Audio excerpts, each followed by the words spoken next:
So we are at the point now where we've captured 10 integers in, we translated those from strings into integers, and then we inserted those integers one at a time with our for loop into our array. Let's do some calculations. Okay, so now that we have this array populated, we can now use the array to do some of the things that we're asking for at the top. So we're saying that we read the ints in. Let's go ahead and figure out what the minimum is, what the minimum element is in this array that we now have available to us. So follow me along here. Calculate min. That's what we'll do next here. So I'm going to tell you in advance that I'd like to use a for loop to do this work for us, because it's an array, right? We need to determine based on all of the elements of the array which one is the smallest integer. Okay? So how might we start this evaluate? Well, first of all, how do we figure out if one number is less than another? We do a comparison, right? A greater than or less than, right? So we want to take probably two numbers that we're going to want to figure out this comparison. But we're getting ready to start our for loop. Okay? So, okay, right? We need to compare A and B, but what we need to do first is establish what A and B are. And I'm being a little cryptic about it because I just wanted you guys to think about it. And this will be one of those, if I had a bell, I would ding the bell 3 times to say you're probably going to see something like this in the homework katas. So let's take a moment to understand what we want to do next here. So how do we start to utilize a comparison between two numbers? We have to set that up. So if I was to suggest to you that up at the top we already created a variable named min, that we are going to put something into that min, and ultimately that's going to be the result of our minimum comparing between all of the elements. But before we can go into a loop, because remember when we're inside of the loop, we only have access to one element at a time, right? When we're looping through, the access to an element that we have relates specifically to our I number in this case. So if I'm at I0, I have access to this, but I don't have access to anything else yet. So what can I compare this to? And if this is the first element, I really can't compare it to anything just yet, right? So my point is, in order to do this type of situation, if you're going into an array and you want to actually do some comparisons, it can be as simple as let's just assign the first element to be the minimum one, because it really is at this point, right? If we've only read one of the elements, then 12 is at that point in time the minimum. So how about if I just do min equals, and my numbers 0, right? Did I hear Alekia say that? I think you're right. Okay, so now we have, at least we have a handle on something that now we can start to compare against. Okay, now I'm going to begin my for loop, right?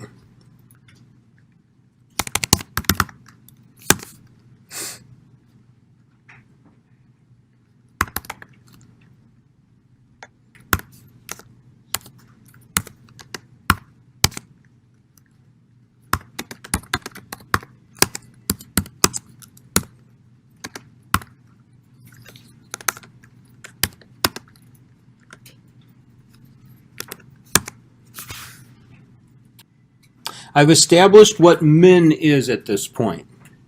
We have a handle on what min is right now. It just happens to be the first element, which we know is, in that example, is 12. Now I need to do some type of if statement, just like you were saying, right? And I think what we might want to do, follow me on this and correct me if anybody thinks I'm going wrong here, or if you would prefer something else. Let's go with numbers, our array, and let's say we want to do the I value of numbers, And let's determine if it's less than min, right? And if it is, let's switch it, right? And let's make it become the smaller number, which is the one that we're iterating through in the index that we're iterating through in the array.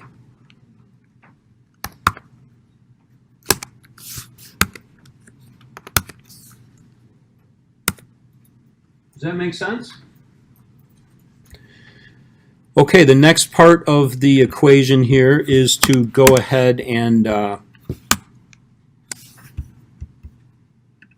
do we say? We want to calculate the max now, I would say. Based on our description, yeah, calculate the max. Okay, so can you see we're really in a similar situation? Oftentimes the max would be the antithesis of the min, I suppose. So let's go ahead with the same type of setup where we're going to compare one item at a time. We already have a max variable defined up top. We're going to have numbers 0. This is going to be the same thing, except our greater than or equal less than will be the difference, right?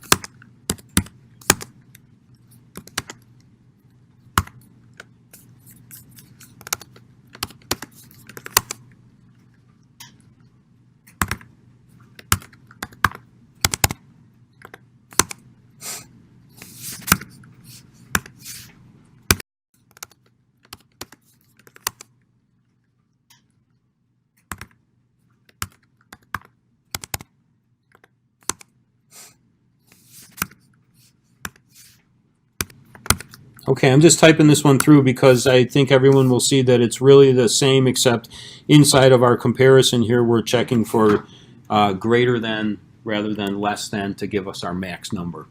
Okay,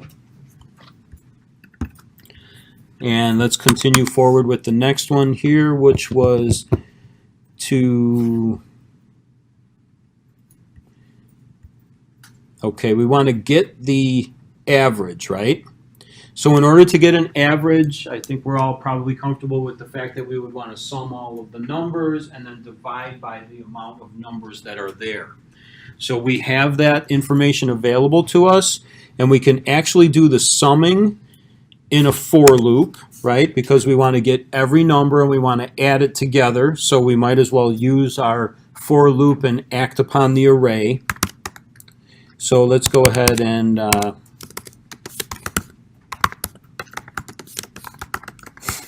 do that.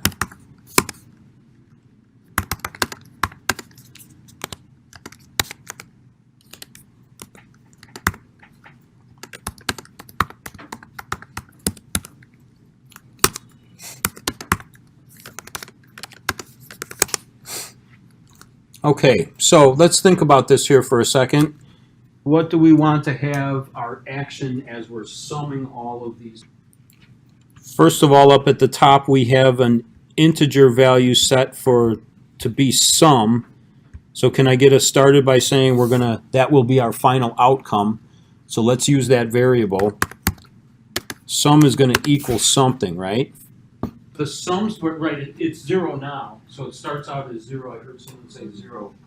Our sum is 0, and then we come into the loop and we go to our first element, right?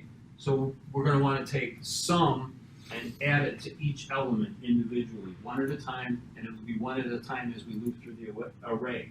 So it'll be sum of 0, so the first part will be 0 plus 12, right? Okay, we have that part. What's next, Ogar? Sum plus numbers,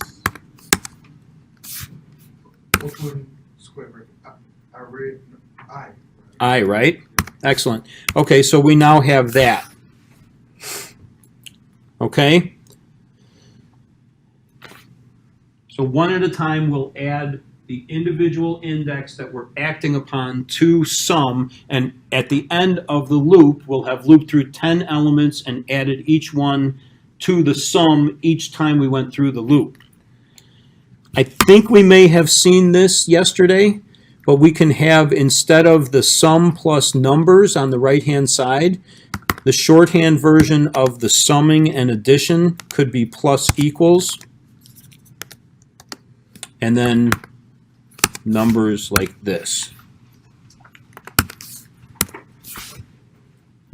So what I'm saying is that bottom line is just a shorthand version of the top line. You could use either or.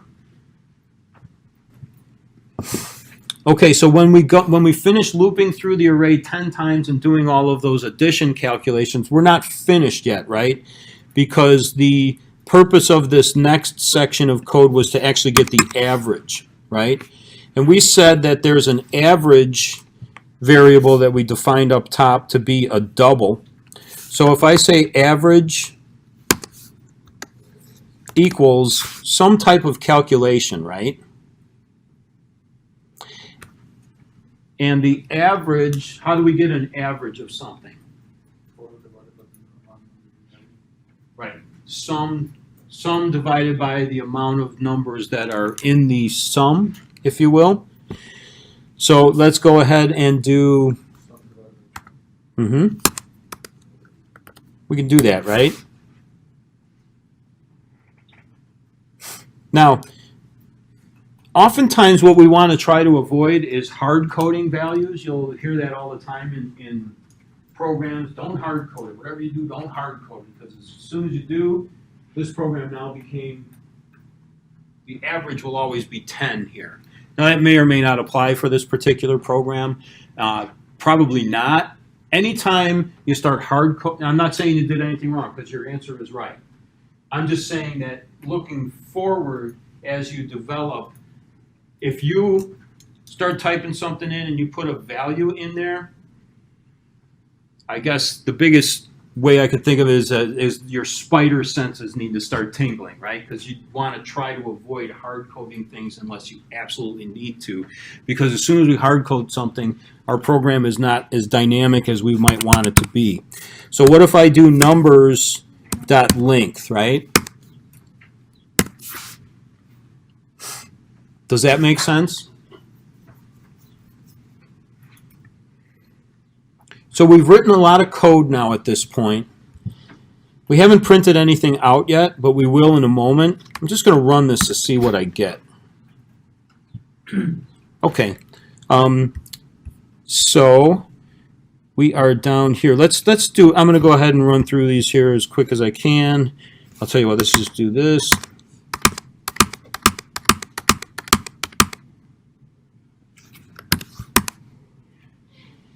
Okay, and it processes through, right?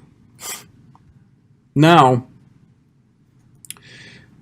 we have successful processing, but we're not sure if our numbers are really going to be successful. So I think what we might want to do at this point is print some of this out to see exactly what we're ending up with. So let's do it this way. We'll do system out.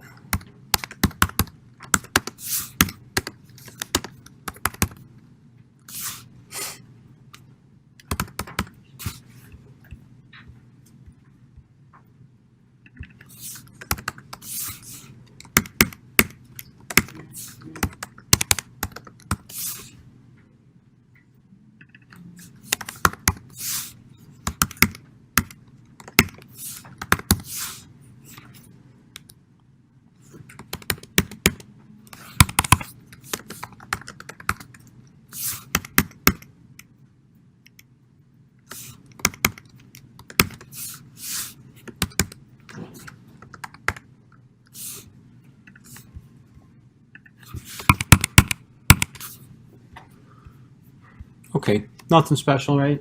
We've seen it 100 times before now at this point. Just printouts. Let's see what we get.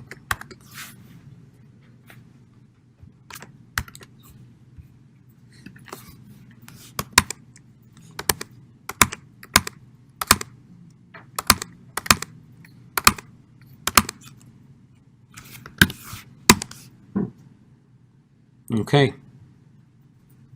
We get some output, right?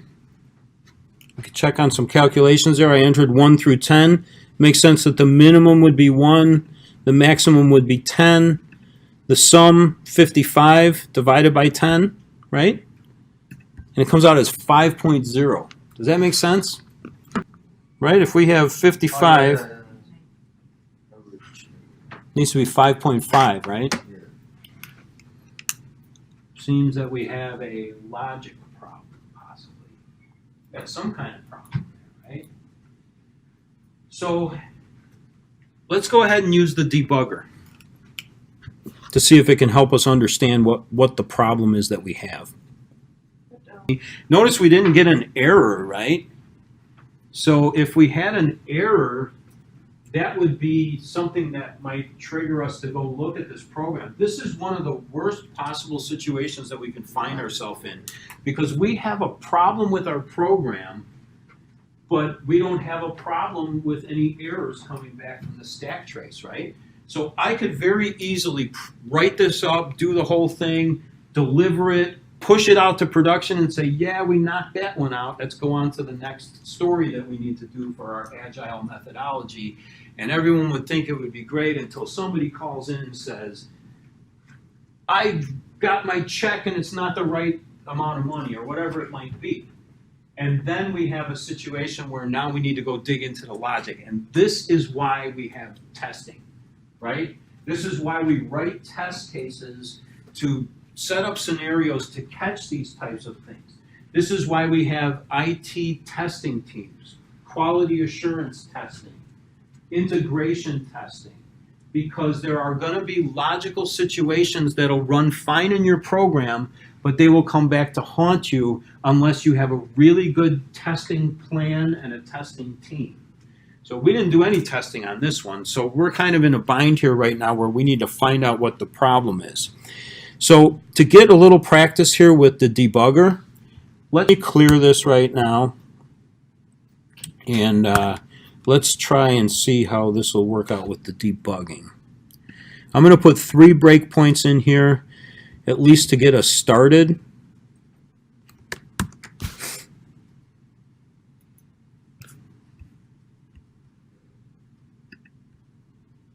Okay, let's do the same scenario.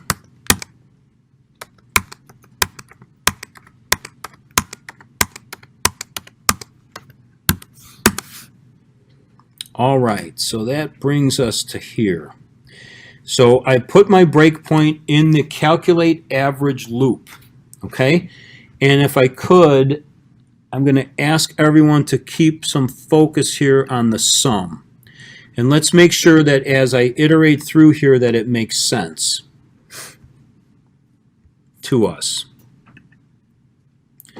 Sum becomes 1. Now the next time through we're going to say that sum will be 1 plus 2. Sum becomes 3, and so on and so forth, right? 3 plus 3 was 6. Now we're going to have 6 plus 4, right? Now we're at 10. 10 plus 5 will get us to 15. 15 plus 6 should get us to 21. 21 plus 7 should get us to 28. 28 plus 8 should get us to 36. 36 plus 9 should get us to 45. 45 plus 10 should get us to 55. And that is what we saw for our sum. So I think we're okay there at that point, right? Notice that we don't even see the average in our variables in our debug screen. It's because I haven't run that line of code, right? So when you're debugging, don't make the mistake of expecting something until it runs past that line, okay? So now I'm going to actually click the next debug spot. In fact, I'm going to put another one in here to stop it right away. Now, when I run this, before I run it, it's good to be debugging, but it's even better to be debugging with an expectation, right? So when I click this, what should I expect to be in my average variable? 5.5, exactly, because we're gonna take 55, which we just stepped through, and the 55 met our expectation. Now, our next expectation is that we should see 5.5, okay?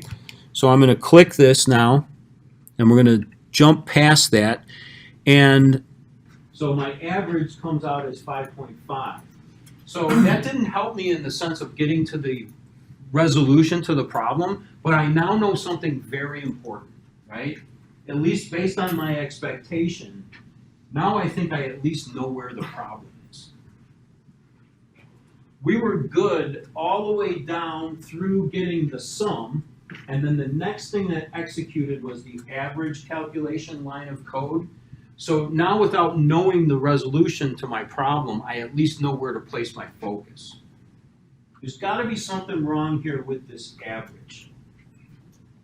Well, I think what we wanna do here at this point is look at what you guys were talking about over in Janina. Are we really putting in there what we want, right? Are we taking, we're taking the sum. We already know that numbers.length equals 10 because we defined that array as a size 10. So it's completely reasonable for us to think that 55 divided by 10 is what this is doing, because it's telling us that the sum, which we know is 55, is being divided by the num's length, or 55 minus 10, right?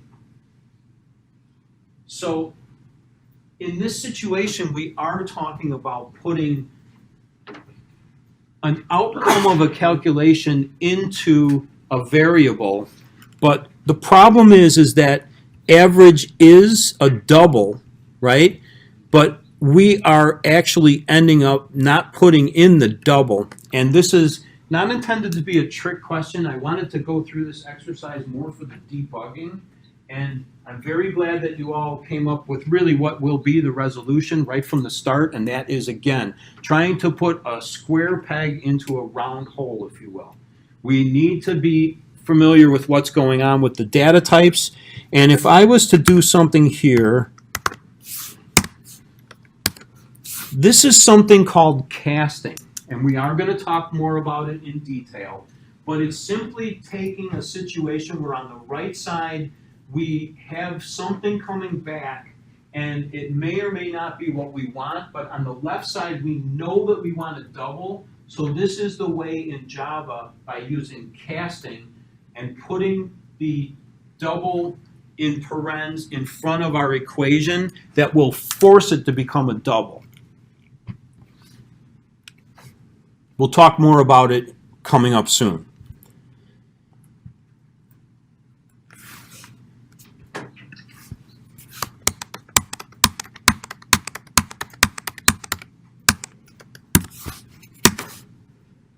Okay. Richard, Yes.